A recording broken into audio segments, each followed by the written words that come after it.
सूली पर चढ़ाया उसने।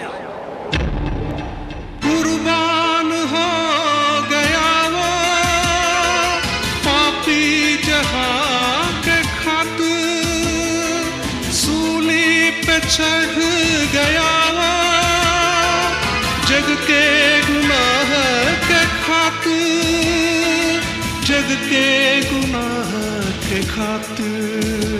इबादत मेरे मसीह की। ये याजक जकरिया और इलीशिबा हैं। जकरिया अबियाह के दल का और इलीशिबा हारून के वंश की है। ये दोनों पति पत्नी परमेश्वर की दृष्टि में धर्मी हैं और इनका आचरण प्रभु की सारी आज्ञाओं और विधियों के अनुसार निर्दोष है। किंतु इनके जीवन में संतान का सुख नहीं है, क्योंकि इलीशिबा बांझ है। आमीन आमीन।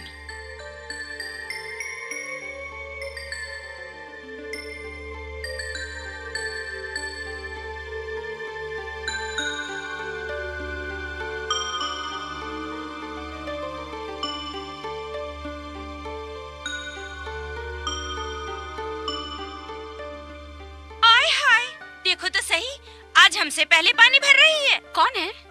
अरे वही बांझ इलीशिबा, जो कि नारी जाति के नाम पर कलंक है। हन्ना, ऐसे नहीं कहते हन्ना, हम भी तो नारी है। लेकिन बांझ नहीं है। परमेश्वर के अनुग्रह से हमारी तो संतान है। इसका ब्याह तो हमसे पहले हुआ था, लेकिन अभी तक संतान नहीं हुई। क्यों? परमेश्वर ही जाने, ना जाने इसने कौन सा पाप किया है जो अभी तक इसकी कोख बांझ है। चुप रहे हन्ना, एक दिन भी ऐसा नहीं जाता उस बेचारी मजबूर के ऊपर तो ताने नहीं कसती है। आय हाय, तुझे तो ऐसे बुरा लग रहा है जैसे इलीशिबा नहीं तू ही बांझ है।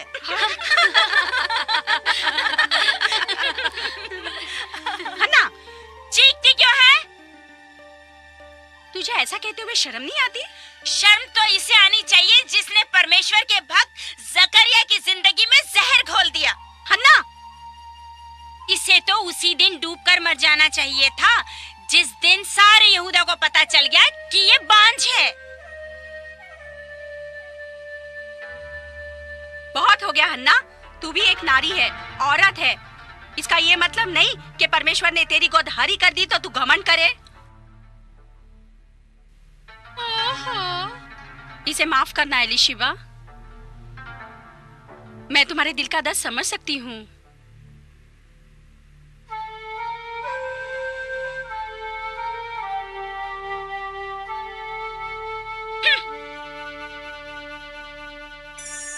परमेश्वर ही जाने, ना जाने इसने कौन सा पाप किया है जो अभी तक इसकी कोख बांझ है। बांझ है। इसे तो उसी दिन डूबकर मर जाना चाहिए था जिस दिन सारे यहूदा को पता चल गया कि ये बांझ है। कि ये बांझ है। कि ये बांझ है। कि ये बांझ है। कि ये बांझ है। नहीं,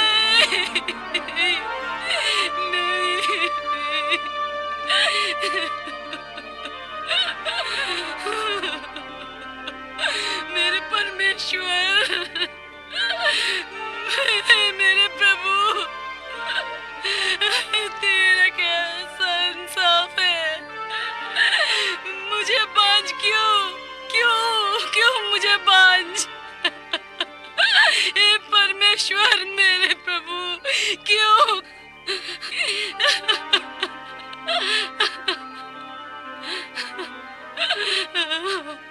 इलीशिबा, मेरी तरफ देखो, मेरे पास बैठो।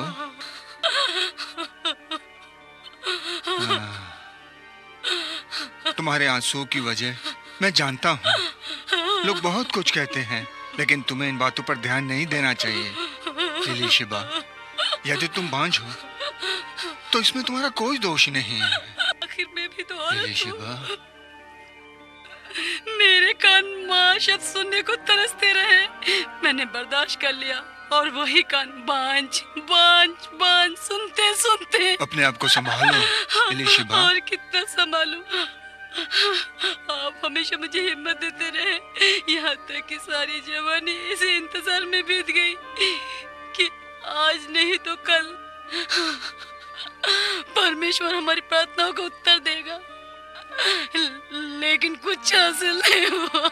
मैं जानता हूँ इलीशिबा, तुम्हारे सब्र का बांध टूट चुका है, तुम्हारी आत्मा घायल हो चुकी है इलीशिबा। फिर भी तुमसे यही कहूंगा, बांझ नारी के विषय में परमेश्वर ने जो कहा है उसे मत भूलो। परमेश्वर ने कहा है, ए बांझ, तू जिसने पुत्र उत्पन्न नहीं किए, जय जयकार कर, परमेश्वर की जय जयकार कर। तू जिसे जच्चा जैसी पीड़ा नहीं हुई, ऊंचे स्वर में जय जयकार कर और जोर जोर से पुकार, क्योंकि त्यागी हुई के लड़के सुहागिन के लड़के से अधिक होंगे। याद आया इलीशिबा, परमेश्वर की इच्छा हम कभी नहीं समझते, परंतु मैं सिर्फ इतना जानता हूं, जो कुछ भी होता है वो परमेश्वर की महिमा के लिए होता है।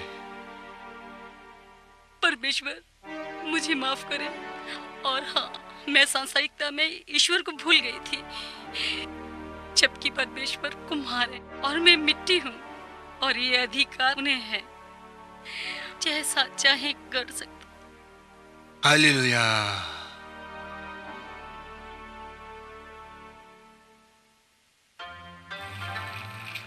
तुम भी खाना खा लो और उसके बाद मेरा सामान बांध देना। सामान तो मैं बांध चुकी हूँ। देख रहा हूँ उम्र गुजर गई, तुम्हारी आदत आज भी वैसी है जब तुम इस घर में आई थी, कुछ भी तो नहीं बदला है तुमने। क्यों? पहले मैं जवान थी, अब बूढ़ी हो चुकी हूँ। शरीर से, दिल से नहीं, और यही कारण है तुम्हें हमेशा मेरा ध्यान रहता है। छोड़िए इन बातों को, आराम कीजिए, सुबह आपको यरूशलेम की यात्रा पे जाना है। हाँ, चलो इलीशिबा।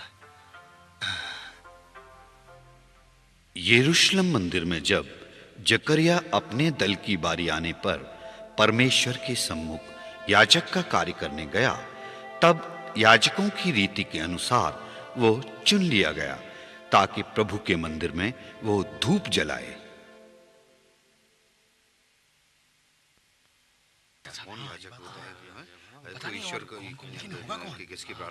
शांत शांत रहिए, याजक जकरिया चुन लिए गए हैं। सुनिए, वेदी पर धूप जलाने का समय है, इसलिए आइए हम सब एकत्र होकर प्रार्थना करें। परमेश्वर की स्तुति हो। चलो द्वार पे तेरे पूजन को मैं, द्वार पे तेरे पूजन को मैं हाथ पसारे आया। भर दी तूने खाली झोली, भर दी तूने खाली झोली, जीवन दीप जलाया, जीवन दीप जलाया। द्वार पे तेरे पूजन को मैं आया।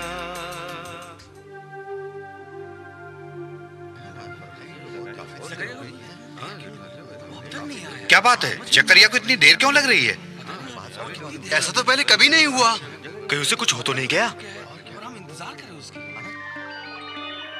डर मत जकरिया, और सुन, परमेश्वर ने तेरी प्रार्थना सुन ली है। तेरी पत्नी इलीशिबा, जो अब तक बांझ कहलाती थी, उसे एक पुत्र उत्पन्न होगा। तू उसका नाम यूहन्ना रखना, और तेरे पुत्र के कारण कई लोग आनंद मनाएंगे, और तेरा पुत्र परमेश्वर के सामने बहुत महान होगा। वो कभी भी दाखरस और मदिरा नहीं पिएगा। तेरा पुत्र अपनी मां के गर्भ से ही पवित्र आत्मा से परिपूर्ण होकर उत्पन्न होगा। तेरे पुत्र के कारण सभी लोग परमेश्वर की ओर अपना मन फिराकर उसकी महिमा करेंगे। वो बहुत इजराइलियों को उनके प्रभु परमेश्वर की ओर लौटा ले आएगा। वो नबी एलिया की आत्मा और सामर्थ में होकर प्रभु के आगे आगे चलेगा, ताकि वो माता पिता का मन संतान की ओर फेर दे। वो आज्ञा ना मानने वालों को धर्मियों की समझ में लाए और इस प्रकार प्रभु के लिए एक योग्य प्रजा तैयार करें। परंतु ऐसा कैसे संभव हो सकता है? मैं तो बूढ़ा हूँ, मेरी पत्नी भी बूढ़ी हो चुकी है। आप ही बताइए। मैं जब्राइल हूँ। जब्राइल? हाँ, मैं जब्राइल हूँ, जो परमेश्वर के सामने खड़ा रहता हूँ, और मैं तुझसे बातें करने और तुझे ये समाचार सुनाने के लिए भेजा गया हूँ। और अब सुन जकारिया, तूने मेरी बातों का विश्वास नहीं किया, इसलिए तू अब उस समय तक गूंगा रहेगा जब तक जो बातें मैंने तुझे बताई हैं पूरी नहीं हो जाती।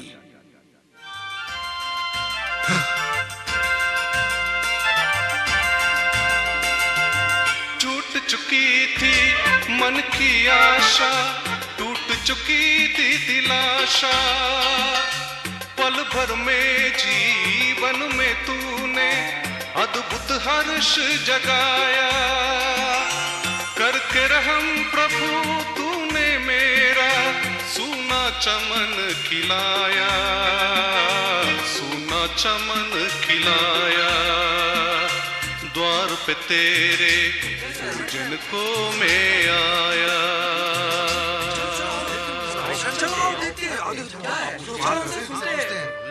अरे वो कुछ बोल नहीं पा रहा है। क्या हुआ? बोल नहीं सकता क्या? क्या बात है? इतनी देर क्यों लगा दी? तुम कुछ बोलते क्यों नहीं? शायद उसने बोलने की शक्ति खो दी है।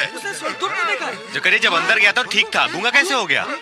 इसके गूंगेपन से लगता है इससे परमेश्वर का दर्शन प्राप्त हुआ है। हाँ, मेरा भी यही विश्वास है। भाई मैं डर गया। कुछ गड़बड़ हो गया। जकरिया, तुम्हें परमेश्वर का दर्शन मिला है? क्या तुम्हें परमेश्वर के स्वर्गदूत को देखा है? ऐसा लगता है परमेश्वर को देखा? कह रहे हो, देखा परमेश्वर की महिमा हो, परमेश्वर की महिमा हो, परमेश्वर की स्तुति। अभी हमको कुछ संदेश दिया है। लेकिन ये किस प्रकार का दर्शन था जो गूंगा बना देता? परमेश्वर की बात अलग है, लेकिन जो भी करता है प्रत्येक के लिए अच्छा ही करता है। शायद वो हमको कुछ इशारे से समझा। आओ हम लोग चलें। हाँ चलिए। यरूशलेम में जब जकारिया के याजकी सेवा के दिन पूरे हुए तो वो अपने दल के साथ घर को लौट पड़ा।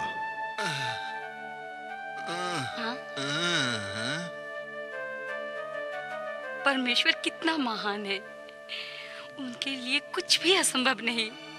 परमेश्वर तेरा लाख लाख धन्यवाद। मनुष्यों में मेरा अपमान दूर करने के लिए प्रभु ने इन दिनों में मुझ पर कृपा दृष्टि की है। इस घटना के बाद उसकी पत्नी इलीशिबा गर्भवती हुई और वो 5 महीने तक लोगों की दृष्टि से छिपी रही। महकी महकी जीवन बगिया, मन मेरा मुस्काया। तूने दया की मुझ पर इतनी, मुझको पार लगाया। दे ममता का दान प्रभु ने मन मेरा महकाया, मन मेरा महकाया। द्वार पे तेरे पूजन को मैं आया।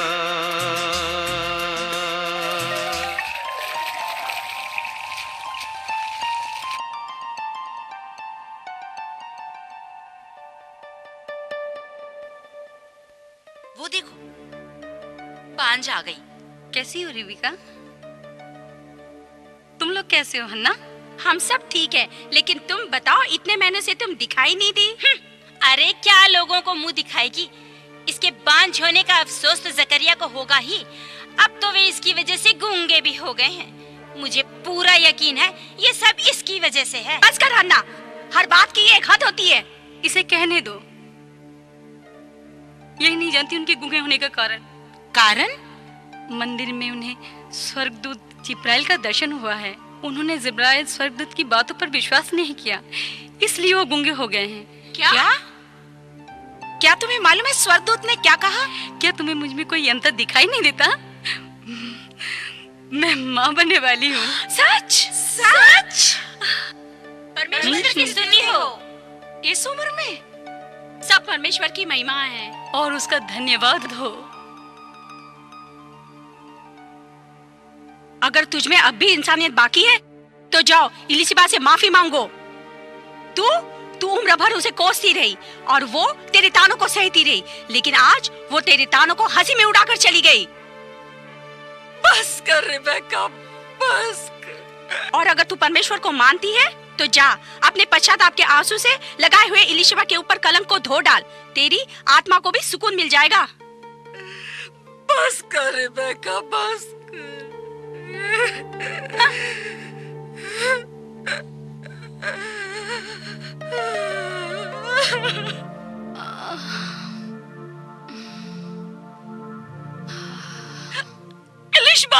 इलिशिबा, क्या बात है हन्ना, तुम इतनी घबराए क्यों हो? कोई तुम्हारे पीछे है? हाँ इलिशिबा। कौन? मेरा ज़मीर। मुझे माफ कर दे इलिशिबा। क्षमा करने वाला तो परमेश्वर है। हाँ मगर इलिशिबा, जब तक तुम मुझे माफ नहीं करोगे मैं परमेश्वर से माफी कैसे मांगू? क्योंकि मैंने तुम्हारे जज्बात को रौंदा है। इससे पहले कि मेरे पाप मेरे लिए अभिशाप बन जाए, परमेश्वर का कहर मुझ पर टूट पड़े। मुझे माफ कर दो इलिशिबा, मुझे माफ कर दो इलिशिबा, मुझे माफ। उठो हन्ना, मैंने तुम्हें क्षमा किया। परमेश्वर से प्रार्थना करो कि वो तुम्हें क्षमा करे। धन्य हो इलिशिबा, धन्य हो।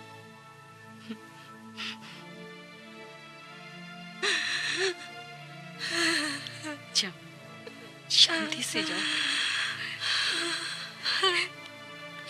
जाओ, शांति से जाओ। जाओ ना। धन्यवाद प्रभु।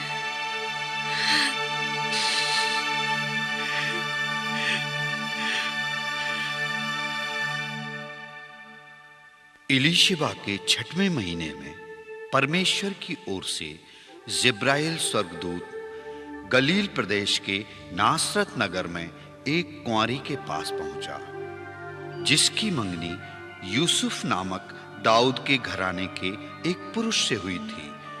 उस कुंवारी का नाम मरियम था।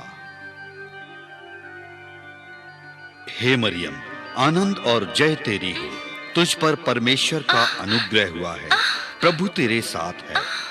मरियम, भयभीत ना हो, क्योंकि परमेश्वर का अनुग्रह तुझ पर हुआ है। और देख, तू गर्भवती होगी और तेरे एक पुत्र उत्पन्न होगा। तू उसका नाम यीशु रखना। वो महान होगा और परम प्रधान का पुत्र कहलाएगा। और प्रभु परमेश्वर उसके पिता दाऊद का सिंहासन उसको देगा, और वो याकूब के घराने पर सदा राज्य करेगा, और उसके राज्य का अंत ना होगा।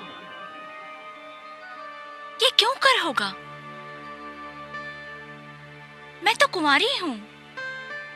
पवित्र आत्मा तुझ पर उतरेगा और परम प्रधान की सामर्थ तुझ पर छाया करेगी। इसलिए वो पवित्र जो उत्पन्न होने वाला है परमेश्वर का पुत्र कहलाएगा। और देख, तेरी कुटुंबिनी इलिशिबा को भी बुढ़ापे में पुत्र होने वाला है। यह उसका जो बांझ कहलाती थी 6वां महीना है, क्योंकि परमेश्वर के लिए कुछ भी असंभव नहीं है। मैं प्रभु की दासी हूँ, मुझे तेरे वचन के अनुसार हो। गोदी में आएगा आँखों का तारा, जग का पालनहारा। दूर करेगा गम वो हमारे, बनकर अपना सहारा। प्रभु से हमको वरदान मिला। परमेश्वर तेरी महिमा हो।